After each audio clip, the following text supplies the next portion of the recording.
Once you've completed your daily scrubbing, project work, or finished maintenance, proper end-of-use maintenance can greatly extend the machine's life, improve performance, enhance sanitization, and lower the machine's long-term operational costs. There are 4 key areas we will review and demonstrate: the recovery tank, squeegee assembly, battery maintenance and charging, ending with pad and brush maintenance. At the end of the job, the recovery tank needs to be emptied and rinsed out. To drain the recovery tank, utilize the recovery tank drain hose at the rear of the machine. The drain hose has a press-fit cap that is removed for the draining process. The hose is also equipped with a restriction collar that can be bent or squeezed to reduce splashing and spraying during the operation. As the recovery tank drains, lift the recovery tank lid to the fully open position. When close to empty, begin to rinse out the sediment from the bottom of the tank with a clean water hose. After the tank is thoroughly rinsed and drained, leave the tank lid open for air drying. At this point, it is a great time to inspect and clean the vacuum mesh filter screen and ball float system. This can be removed for cleaning by unscrewing the filter screen and rinsing it with a hose. The full access tank is designed for periodic deep cleaning and sanitizing. Once thoroughly rinsed, the operator can use a cleaner and sanitizer with a cloth or sponge to completely sanitize the recovery tank. This reduces the mold and mildew that can form over time. The squeegee system is crucial to high-performance cleaning. It is the last thing that touches the floor, so proper maintenance is important for making it perform at its peak. Remove the squeegee assembly from the machine, loosening the easy grip knobs and detaching the recovery hose at the back of the machine. Take the squeegee to a drain or utility sink and thoroughly rinse the underside of the squeegee frame and squeegee blades. Make sure that all particles and debris have been removed. Next, inspect the neck of the squeegee assembly for debris. If found, clear the debris and rinse it out. Finally, it is time to inspect the front and rear squeegee blades. If the blade edges are not clearly defined, then it is time for replacement or to be flipped to another edge. The S-20 squeegee blades have 4 usable edges. Blade exchange is completely tool-free for fast, easy maintenance. To remove the rear blade, release the over-center latch and slide the squeegee retainer off the hook on the other side. The blade can be removed for replacement or flipped lengthwise or top to bottom to utilize another blade edge. To reattach the blade, align the blade guide holes with the squeegee frame guides from one end to the other. Slide the retainer over the hook and press the retainer latch into position on the far end following the guides. Engage the latch to finish the operation.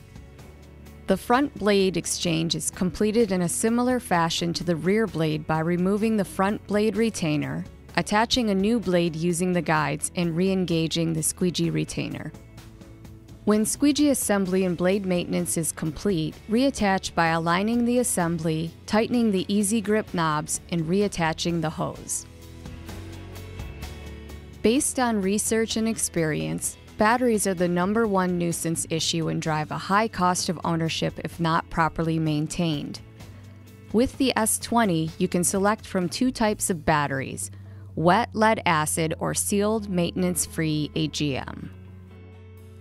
Wet batteries, by definition, need water in order to store energy and protect the internal lead plates.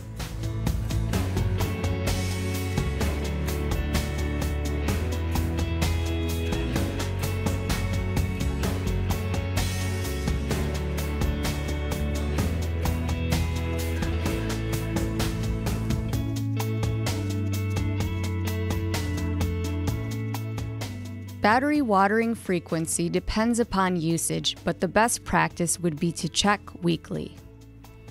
Batteries should be fully charged prior to watering. Refer to the charging segment of this video or your manual for charging instructions. Once charging is completed, open the vent caps and look inside the fill wells. Add distilled water until the electrolyte level is approximately 1/8 of an inch below the bottom of the fill well. Clean and replace the vent caps. Should you want to make it easier and safer to perform battery maintenance, the S-20 can be equipped with HydroLink on the 155 amp-hour wet lead-acid battery units. HydroLink is a series of specialized battery caps, tubes, and a hand pump that formulates a single-point battery watering. There is no need to check or fill individual battery cells with this accessory. Additionally, the caps come with a battery watering indicator to show when the batteries need to be watered. After the batteries are charged and the operator has identified the batteries are low with the indicator, place the feed hose into the reservoir of distilled water and compress the hand pump until it becomes hard to squeeze. This indicates that all the battery cells are filled to the proper level. The greatest benefits of this system are that the indicator lets the operator know when it's time to water the batteries, it is virtually foolproof from under or over watering, the process saves time, and it increases safety by eliminating the potential for acid splash accidents. Best of all, this system can save thousands of dollars in premature battery replacement costs.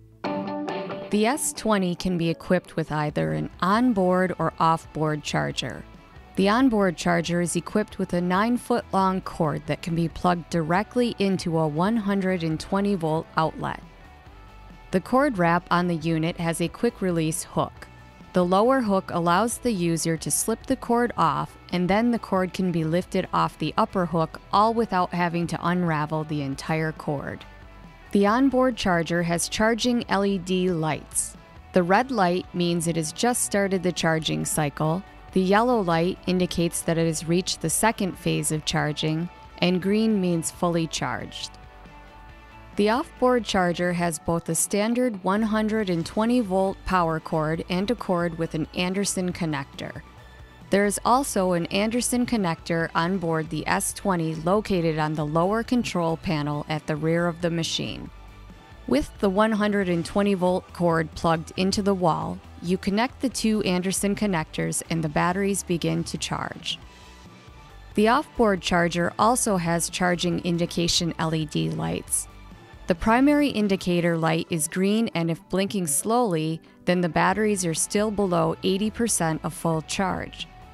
If blinking fast, then the batteries are above 80% of full charge, while if solid green, the batteries are fully charged. There is a red fault light LED as well. In the rare occurrence that this light comes on, check the charger operator manual for troubleshooting guidance. Both types of chargers are able to charge wet lead-acid or maintenance-free AGM batteries. As it leaves Pacific Floorcare's factory, the charger is set up to match the type of battery chosen in the original machine order. Should you choose to change from the original battery type to the other, the charger can be changed by resetting the dip switches. Detailed instructions of this are found in the charger manuals that come with the machine.